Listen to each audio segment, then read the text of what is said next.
Salut tout le monde, dans cette vidéo on va enchaîner l'explication de la POO, la programmation orientée objet en Python. Donc on explique l'héritage multiple, le constructeur new, la surcharge de quelques opérateurs, on va surcharger la méthode d'addition ADD et STR. Pour la surcharge de la méthode ADD, elle va nous permettre d'additionner deux objets, plusieurs, et la méthode STR nous permet d'afficher un objet sous forme donnée, sous un format donné. Donc commençons par l'héritage multiple, soit une classe. Donc tout d'abord, l'héritage multiple, c'est le fait qu'une classe hérite de plusieurs classes. Donc la classe phi, il va hériter les propriétés ou bien les attributs et méthodes de plusieurs classes mères. Commençons par un exemple d'une classe B, dans laquelle on va définir une méthode appelée test B, qui se contente d'afficher un message print test de B.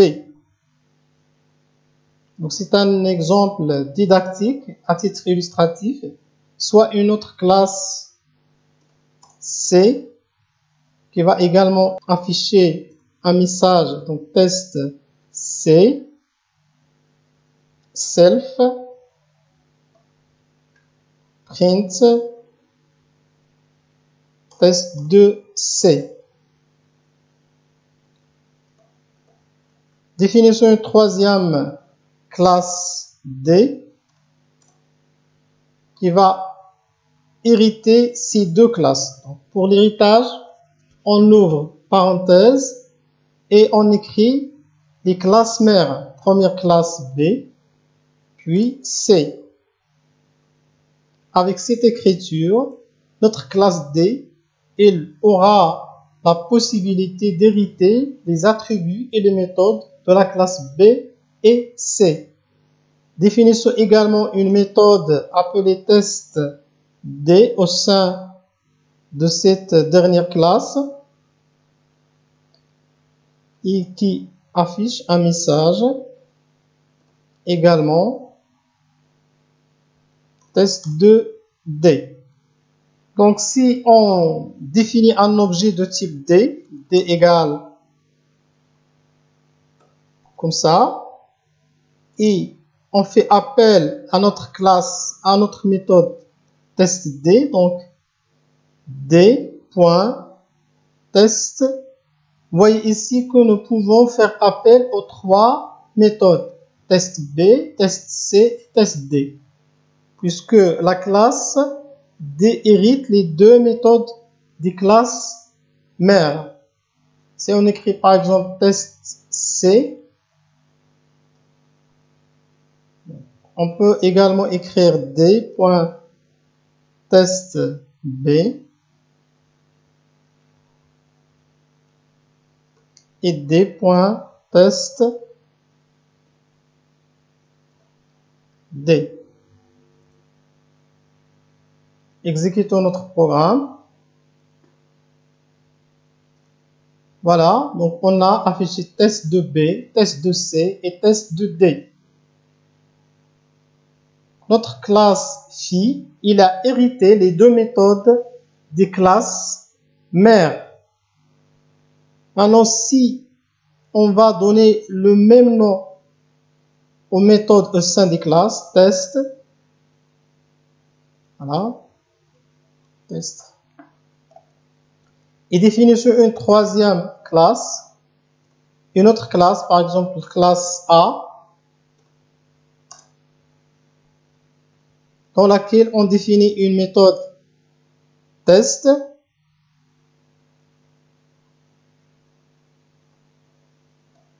qui affiche le message print test 2A.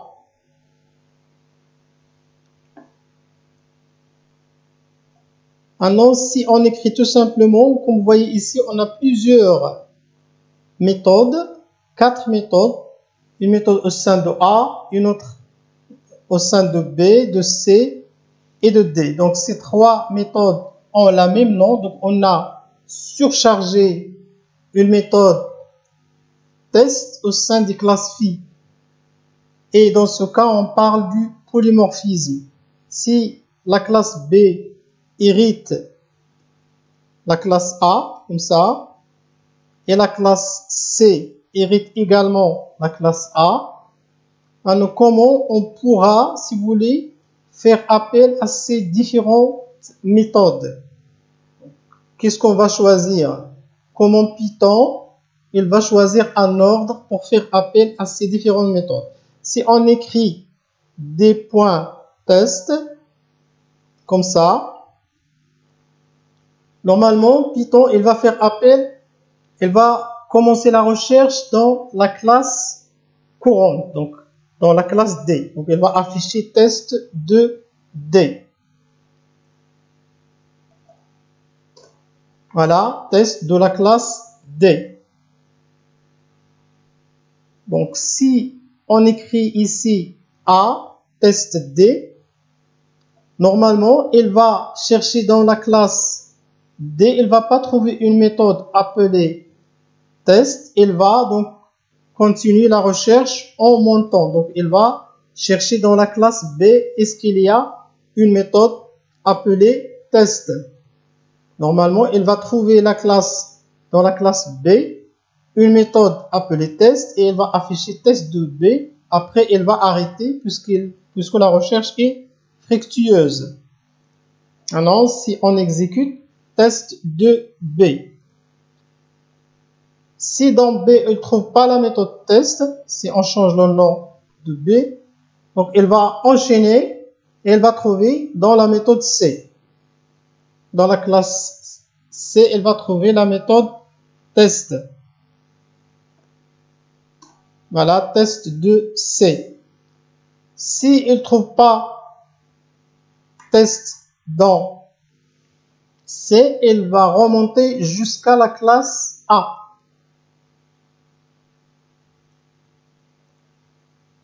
Exécutons notre exemple, test de A. Donc, cet enchaînement, donc cette façon de procéder, donc Python, s'il va chercher une méthode qui est surchargée, il va commencer la recherche dans la classe courante, donc il va chercher dans D. S'il ne trouve pas la méthode, il va continuer dans les classes mères en commençant du gauche à droite. Donc, il va rechercher tout d'abord dans B. S'il trouve dans B la méthode recherchée, la recherche s'arrête là. Sinon, donc il va continuer la recherche dans C. S'il ne trouve pas dans C, il va continuer la recherche dans les classes mères de B et C. Donc, il va remonter jusqu'au A. Pour, si vous voulez, cette façon de procéder, la recherche est appelée en Python MRO. MRO. Méthode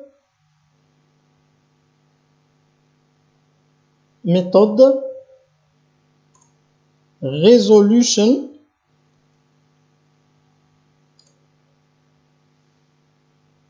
Order. Donc, c'est MRO, Method Resolution Order, c'est l'ordre de résolution de méthode. C'est-à-dire, il a une certaine façon d'effectuer la recherche pour trouver les méthodes. Pour afficher cet ordre, il y a une méthode au sein des classes. Par exemple, on va afficher print, puis le nom de notre classe D. Il y a une méthode appelée MRO. Donc, on va afficher cet ordre.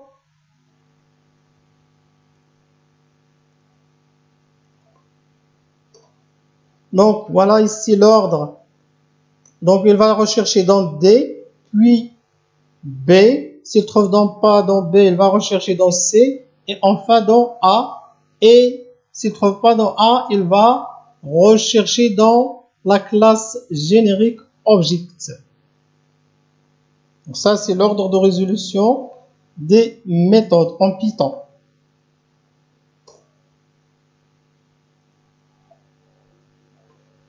Maintenant, ça concerne, on va donner un autre exemple qui va, si vous voulez, faire un certain problème pour Python. Donc, supprimons cette méthode. Et soit, par exemple, la classe C qui hérite de la classe A et B, puis la classe B qui hérite dans A. Dans ce cas, pour Python, il va trouver des difficultés de rechercher l'ordre de résolution des méthodes. Donc, puisqu'il va rechercher dans A et en même temps de B et B hérite de A, donc une certaine confusion sera déclenchée. Donc, exécutons par exemple le code suivant. C égale un objet, puis on va essayer de faire appel à la méthode test. C.test et on va donc appeler tout simplement test, etc. Donc comment est-ce qu'il va effectuer la recherche? Voilà. Cannot create a consistent method resolution order MRO for bases A et B. Donc pour les classes A et B, donc Python est incapable de créer une consistance des méthodes résolution, l'ordre des méthodes. Donc ça, donc il faut faire attention pour ne pas déclencher ce genre d'erreur. Il faut bien savoir l'ordre de résolution et des méthodes et utiliser la méthode MRO. Alors, on a vu comment Python procède à la recherche des ordres, l'ordre de rechercher des méthodes.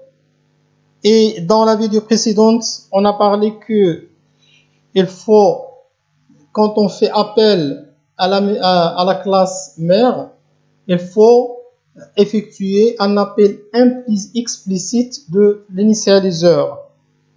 Donc, soit une classe, par exemple, une classe A, dans laquelle on va définir notre initialiseur def init, self, et qui affiche print, donc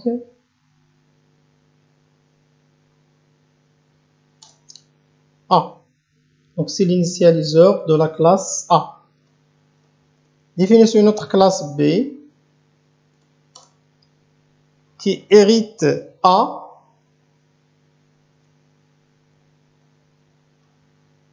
et dans laquelle on va définir notre initialiseur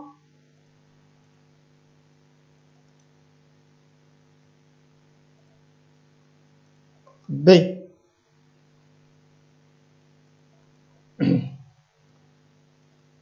Définissons également une classe C ou bien une classe C qui hérite de A également, dans laquelle on va définir notre initialiseur comme ça, hérite de C. Et enfin, on va définir une classe D qui hérite de B et C.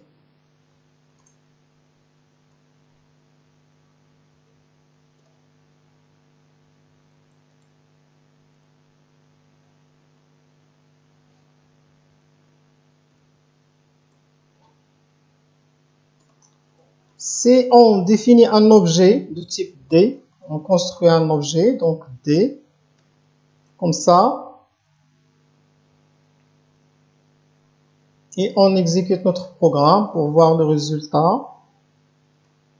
Voilà, on a affiché init.d.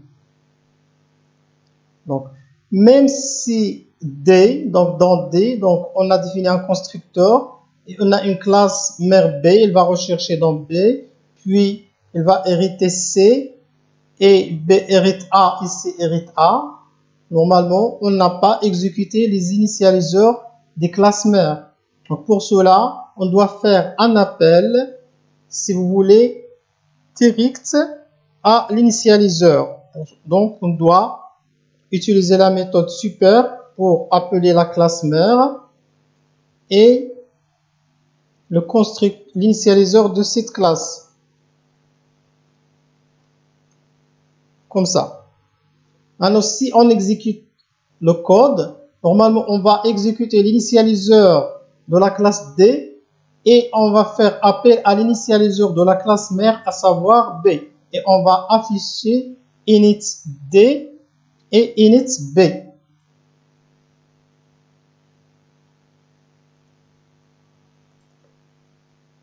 Voilà, init D, init B. Pour continuer et faire, donc on va écrire même chose ici.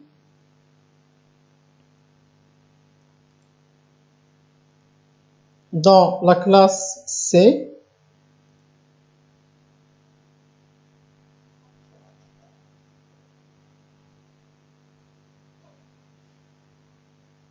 exécutons notre code.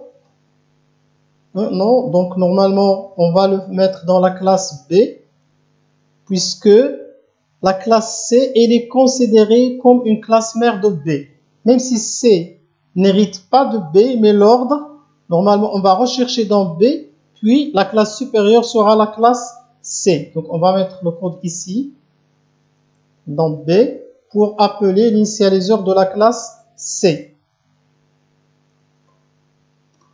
Voilà.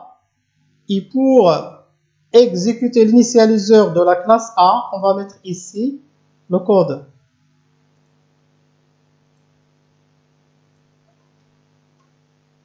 De cette façon, on a appelé tous les initialiseurs de façon explicite.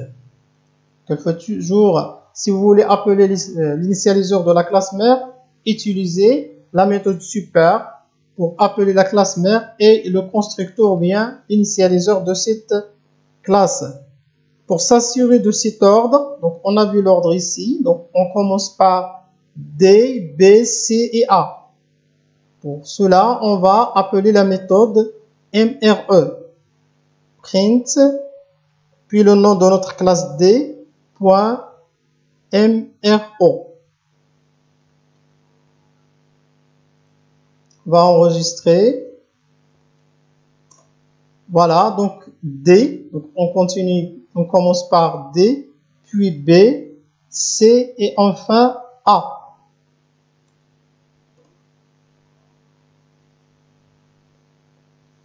Ça, c'est d'une façon un peu, donc, si vous voulez résumer concernant les classes, l'héritage multiple. C'est les mêmes notions qu'on a utilisées en héritage simple, mais le point sur lequel on doit faire attention, c'est concernant l'ordre de résolution des méthodes, pour ne pas créer une confusion. Maintenant, on va parler du vrai constructeur en Python. Donc, généralement, jusque-là, on a appelé la méthode init. Donc, la méthode init, on a appelé constructeur, mais si par abus de langage. Mais le vrai constructeur en Python, c'est la méthode new. New, c'est une méthode qui est appelée avant la création, ou bien au début de création de l'objet, alors que la méthode init, il est appelé après la création de l'objet pour initialiser les attributs de cet objet. Donc, on va voir quelques exemples pour faire cette distinction entre le constructeur new et l'initialiseur, si vous voulez, init. Pour cela, on va commencer par un exemple. On va mettre un exemple test, soit une classe donc comme ça, appelée test. dans laquelle on va définir notre vrai constructeur. Def new. Le constructeur ne reçoit pas le mot réservé self. Hein? Le mot réservé self, on ne peut pas, si vous voulez, le transmettre à notre constructeur new. Pourquoi? Parce que self, il remplace l'objet en cours, alors que notre objet n'est pas encore créé à ce point-là.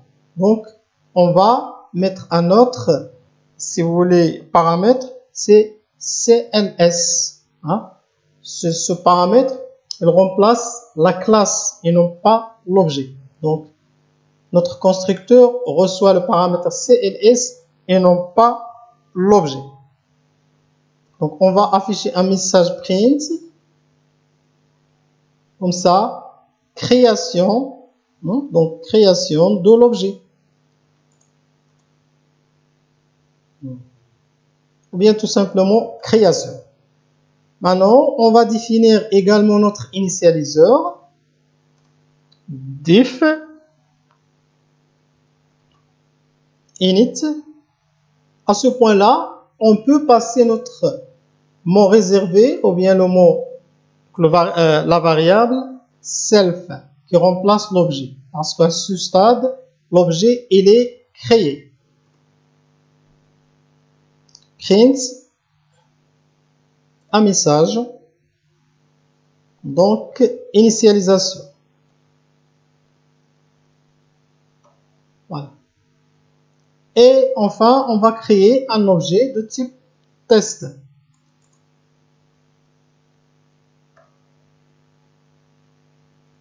Exécutons notre exemple. Vous voyez ici le message création, il est affiché, mais le message initialisation n'est pas affiché. Pourquoi? Parce que c'est le constructeur qui doit faire appel à l'initialiseur. Si on définit, si on recharge pas notre vrai constructeur, cet appel il est fait de façon implicite. Mais si, puisqu'on a rechargé notre constructeur, donc l'appel n'est pas fait de façon implicite et on doit faire, si vous voulez, retourner l'objet créé.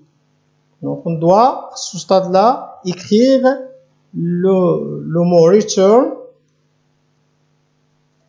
et super, donc la classe supérieure, et on appelle notre initialiseur de la classe supérieure de test.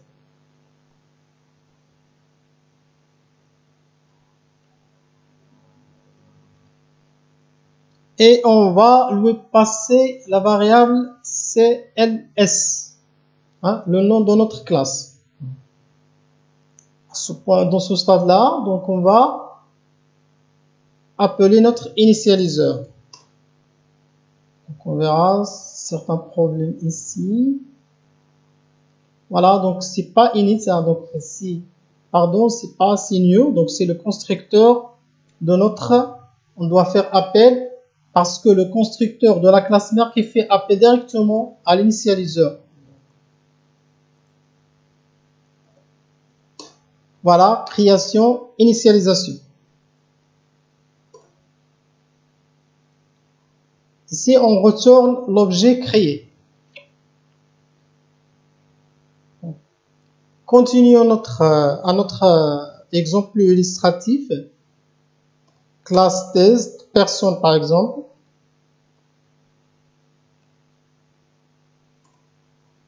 On définit notre constructeur def new.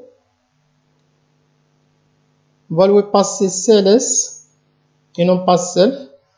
Et cette classe par exemple, elle a deux attributs, nom et prénom. Donc nom, prénom. Donc les mêmes variables que nous devons passer à l'initialiseur, on doit les passer à notre vrai constructeur. On va mettre ici print création de l'objet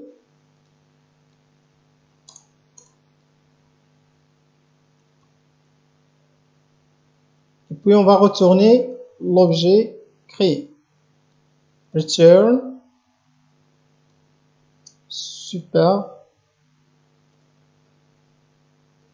Et appeler le constructeur de la classe mère.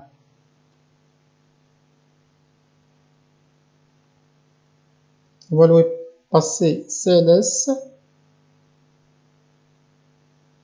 Tout simplement. Définissons notre initialiseur.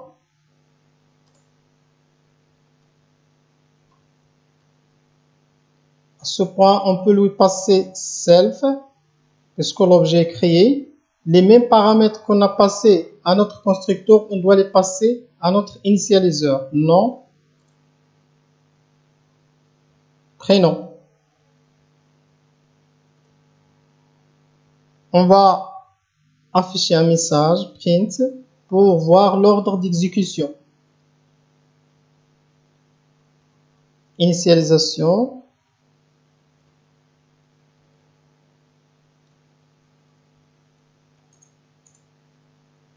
Initialisation de l'objet, bien tout simplement initialisation. Puis on va initialiser donc les variables. Self point underscore nom égale nom, puis self underscore prénom égale à prénom. Donc on a initialisé les deux variables. Une autre différence du constructeur new par rapport à l'initialiseur, le constructeur new il retourne un objet alors que l'initialiseur ne retourne pas de valeur. On va ici recharger une méthode appelée str qui est définie par défaut. Donc def, on va la redéfinir, str qui va, si vous voulez, nous permettre d'afficher notre objet créé sous une forme donnée. Donc str self, puis donc on va retourner return notre objet sous forme de chaîne de caractères donnés. Donc nom égale puis prénom et la maison forme.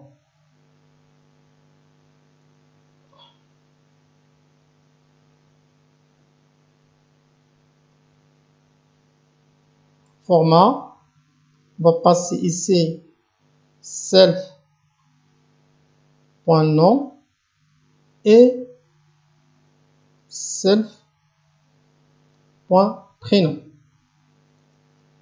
Donc cette écriture va nous permettre d'afficher un objet créé, soit un objet par exemple P de type personne. On va lui passer les valeurs nom et prénom, donc par exemple nom Kabab et prénom il Amine. Alors si on écrit print, si on affiche notre objet P, donc à ce stade c'est la méthode str qui sera appelée et renvoyer notre objet sous une forme donnée. Voilà la création de l'objet, donc c'est le constructeur qui est appelé en premier lieu, puis l'initialisation, et on a écrit nom égale Kaba, prénom égale Amine. Donc ici, donc on doit revoir notre écriture. Ah oui, ici on a mettre les parenthèses ici. C'est une erreur de frappe.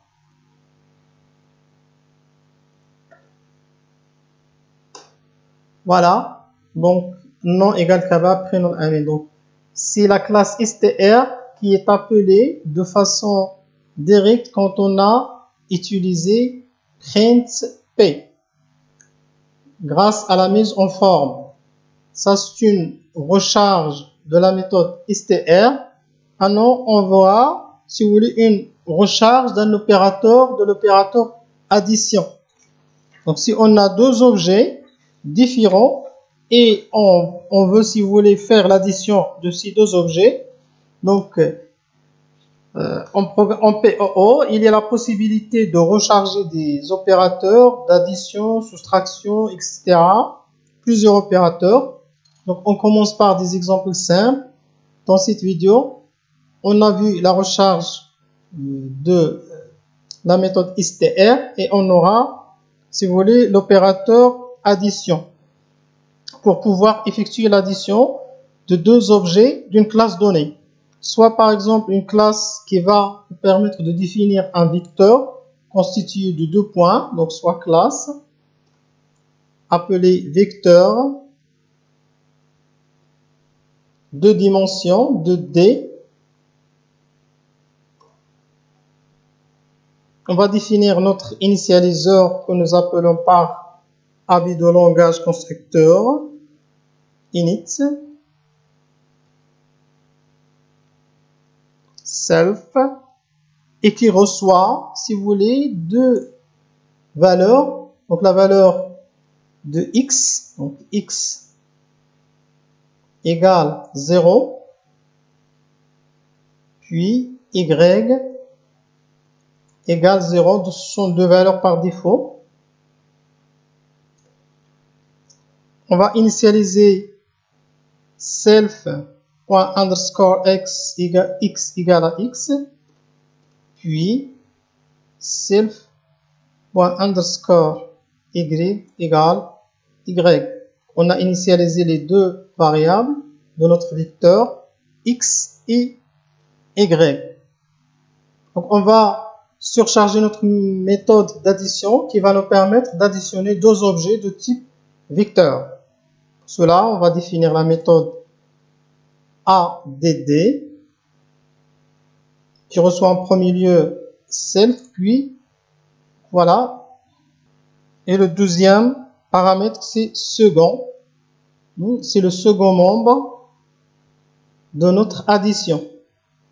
Self, il va remplacer l'objet qui est à gauche. Si on fait par exemple V3 égale à V1 plus V2, donc le V1, il va être remplacé dans self. Et le second V2, c'est le paramètre self. On va retourner un vecteur, return, vecteur de dimension, dans lequel on va effectuer l'addition. Donc c'est self.x plus second.x.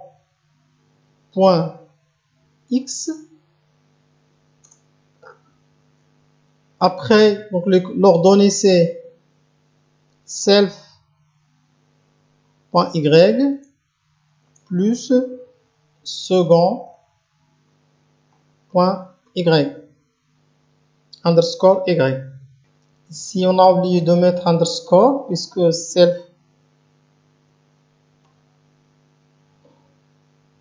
une chose ici, underscore, on va surcharger également notre, si vous voulez, méthode str pour mettre en forme notre vecteur ou notre résultat. Def str, on va lui passer self. Et qu'est-ce qu'on va donc retourner? Donc on va return une mise en forme, donc V. On va lui passer donc les valeurs, les coordonnées de notre vecteur x, puis y,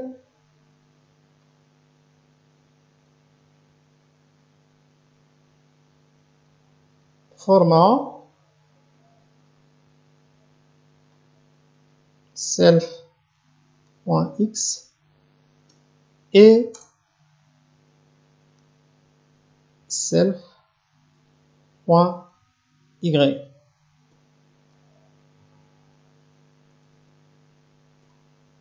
Créons un objet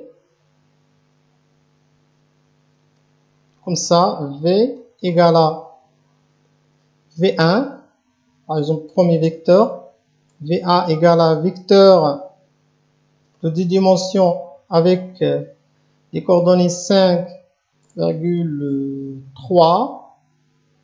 Le second, donc V2 égale vecteur à 2 dimensions, par exemple 4,2. Et V3 égale à V1 plus V2. Et affichons le résultat dans V3, donc print V3.